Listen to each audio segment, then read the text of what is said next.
Hello दोस्तों, आज हम क्लास 10th का प्रश्नावली 8.1 का क्वेश्चन नंबर 9 सॉल्व करेंगे।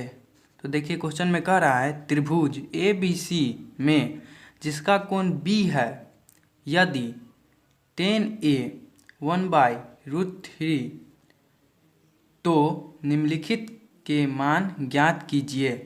पहला दिया हुआ है sin A into cos C plus cos A into sine C. दूसरा में नंबर में कह रहा है cos A into cos C minus sine A into sine C. तो चलिए अब हम इसे सॉल्व करते हैं। ये रहा हमारा क्वेश्चन, तो आइए हम इसे सॉल्व करते हैं। पहले जो क्वेश्चन में दिया हुआ है उसे हम लिखेंगे सॉल्यूशन। दिया गया है, क्वेश्चन में जो दिया है उसे हम लिखेंगे। तो क्वेश्चन में क्या क्या दिया हुआ है, एक हमें चित्र ड्रॉ करना पड़ेगा सबसे पहले, और क्वेश्चन के अनुसार हमें उस पर मान बैठाना पड़ेगा।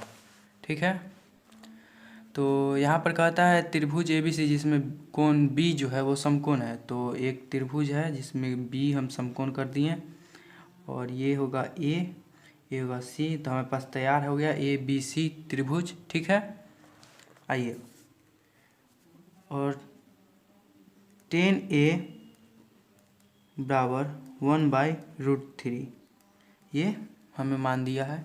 ठीक है, तो हम जानते हैं tan A का जो फॉर्मूला होता है क्या होता है, लंब बटे आधार।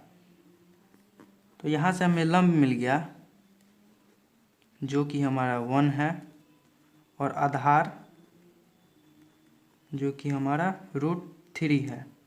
तो हमें कर्ण निकालना पड़ेगा जो नहीं है, तो हम कर्ण निकालेंगे। कर्ण का फॉर्मूला होता है रूट अंदर लंब का square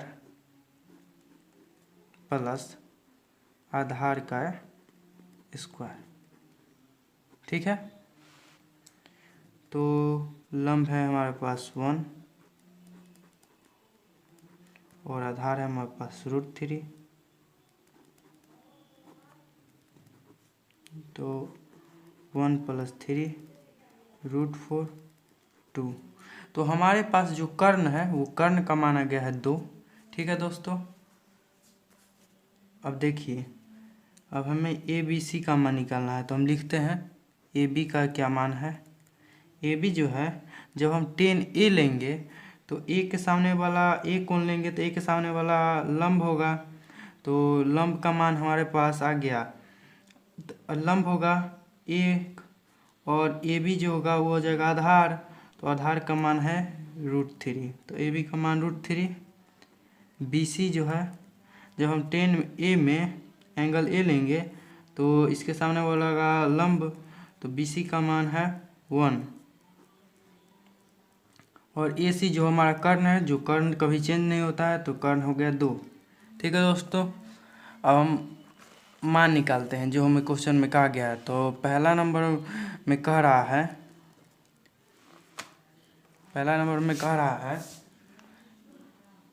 sine A into cos C plus cos A into sine C। ठीक है दोस्तों, पहला नंबर क्वेश्चन में कह रहा है sine A into cos C plus cos A into sine C। ठीक है दोस्तों, अब इस वैल्यू पुट करेंगे। अब जानते हैं साइन का फॉर्मूला होता है लंब बटे कर्ण। तो हमारे पास जब हम एंगल A लेंगे तो A के सामने वाला लंब यानी मतलब BC बटे AC इंटू कॉस C। जब हम एंगल C लेंगे तो इसके सामने वाला तो लंब होगा, और कॉस का फॉर्मूला जानते हैं आधार बटे कर्ण होता है। तो BC into AC plus cos A। जब हम एंगल A लेंगे तो ये तो होगा लंब, ये होगा आधार, तो AB बटे AC इंटू, जब हम साइन C लेंगे, एंगल C लेंगे, तो AB ये हमारा लंब होगा, लंब बटे कर्ण, AB बटे AC। तो यहाँ से आ गया BC बटे AC का स्क्वायर प्लस AB बटे AC का स्क्वायर। हम इसमें वैल्यू पुट कर देते हैं। तो देखिए BC का मान तो 1 है और AC जो हमारे पास था 2 का स्क्वायर प्लस AB जो हमारे पास दिया हुआ है √3 प्लस AC जो हमारे पास है 2 का स्क्वायर। तो 1/4 प्लस √3 का तो हो जाएगा 3/4 यानी मतलब 4 1 प्लस 3 4/4 कट के 1 जो हमारा आंसर है।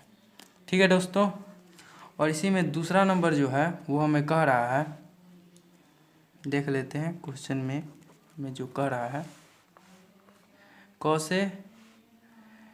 C minus sin A sin C। हम लिख लेते हैं क्वेश्चन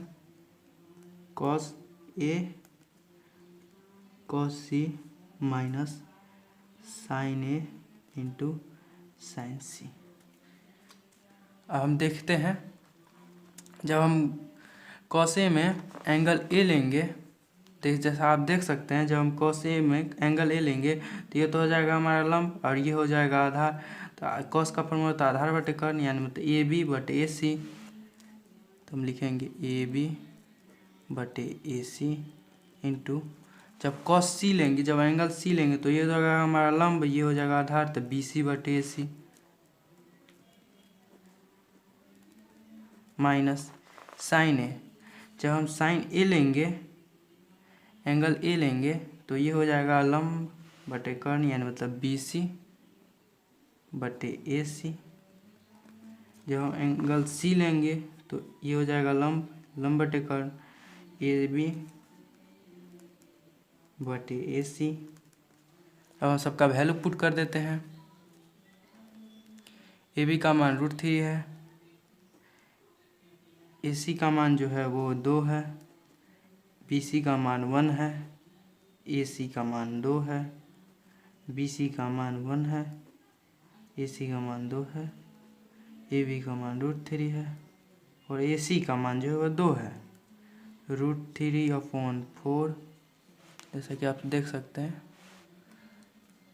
माइनस √3/4 जो कि कट गया और हमारे पास आ गया 0। ये हो गया हमारा आंसर। ठीक है दोस्तों, तो ये तो हमारा क्वेश्चन नंबर 9 सॉल्व हो गया। अब हम क्वेश्चन नंबर 10 की तरफ जाएंगे। ठीक है, तो हमारा क्वेश्चन नंबर 10 जो है 10 कह रहा है त्रिभुज PQR में जिसका कोण Q समकोण है PR प्लस QR का मान दिया हुआ है 25 और QR बराबर 5 सेंटीमीटर है, तो हमें sin P cos P और tan P का मान जो है वो ज्ञात करना है। ठीक है, तो हम इसे सॉल्व करते हैं दोस्तों। तो हमारा ये है क्वेश्चन, हम इसे सॉल्व करते हैं। तो पहले जो हमें क्वेश्चन में दिया है वो है उसे हम लिख लेते हैं सॉल्यूशन। एक समकोण त्रिभुज हमको पाना पड़ेगा, ड्रॉ करना पड़ेगा।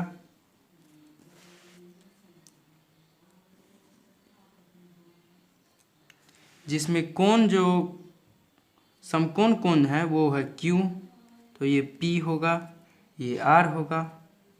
ठीक है, और हम लिखेंगे दिया गया है, क्या क्या दिया हुआ है, PR plus QR 25 centimetre, PQ 5 centimetre, ये वैल्यू हमें दिया हुआ है। ठीक है,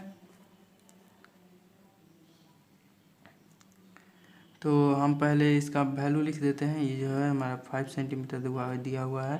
ठीक है, तो दोस्तों यहाँ से हम क्यू आर का जो मान है वो निकाल लेंगे। तो यहाँ पर हम लिख लेते हैं क्यू आर जो होगा वो 25 माइनस पी आर होगा। ठीक है, हम क्यू आर का मान निकाल चुके हैं। जैसा कि दोस्तों आप जानते हैं समकोण त्रिभुज में पाइथागोरस प्रमेय लगता है, यानी मतलब पाइथागोरस प्रमेय का कहने का मतलब कर्ण का स्क्वायर बराबर लंब का स्क्वायर प्लस आधार का स्क्वायर, जो कि आपको त्रिभुज चैप्टर जो कि क्लास 10th का 6 नंबर चैप्टर है, इसमें आपको ये सॉल्व करने के लिए मिलेगा। ठीक है, जैसा जैसा हम आपको बताते हैं वैसे वैसे ही आप लिखिए, आपको बिहार बोर्ड अच्छा नंबर देगा, नहीं तो आपको नंबर नहीं मिलेगा। ठीक है, तो हम इसमें वैल्यू पुट कर देते हैं। हमारे पास कर्ण जो है वो है, देखें कर्ण जो है पी आर है, तो हम लिखेंगे पी आर का स्क्वायर। लंब जो है वो हमारे पास है पी क्यू का स्क्वायर। आधार जो है वो हमारे पास क्यू आर है, क्यू आर का स्क्वायर। ठीक है, अब हम वैल्यू सब पुट करते हैं। पी क्यू का मान हमारे पास 5 था, पी आर हमारे पास वैसे ही रहेगा, इसका स्क्वायर 5 का स्क्वायर प्लस क्यू आर का जो मान हम निकाले थे वो होता है 25 माइनस पी आर का स्क्वायर। ठीक है, अब हम सॉल्व करते हैं, ये हो जाएगा 25 और इसे a plus A minus B के होल स्क्वायर पर तोड़ेंगे तो हमारा ये हो जाएगा 25 का स्क्वायर प्लस पी आर का स्क्वायर माइनस 2 इंटू 25, ये इंटू का साइन है, इंटू पी आर। ठीक है दोस्तों, और इधर से हम पी आर जो था वो हमें लिख लेंगे, और ये भी प्लस में है, ये भी प्लस में है, यानी मतलब ये कट जाएगा। ठीक है, इधर हो गया 0, 25 प्लस 25 का स्क्वायर आप जानते हुए 625 होता है, माइनस 25 इंटू 2 तो हो जाएगा 50 पी आर। ठीक है दोस्तों, अब हम 25 को 625 से जोड़ देंगे, इधर तो 0 था तो ये हो जाएगा 25 प्लस 625 650 माइनस 50 पी आर। 50 जो माइनस में इधर आ जाएगा प्लस में हो जाएगा 50 P R equal to 650। P R का जो मान आ जाएगा 650 अपन 50, ये कट के हो जाएगा 13। पी आर का मान आ गया 13। अब जैसा कि यहाँ पर हम क्यू आर में धरे थे पी आर, तो यहाँ से हम क्यू आर का भी मान निकाल लेंगे 50 माइनस 13, तो यहाँ से आ जाएगा 12। क्यू आर का मान हमारा 12 आ गया है। ठीक है दोस्तों, अब हमें जो वैल्यू निकालना था वो हम अब पुट कर देते हैं। ठीक है, साइन पी कॉस पी और टेन पी, इसका वैल्यू निकालना था। Sine P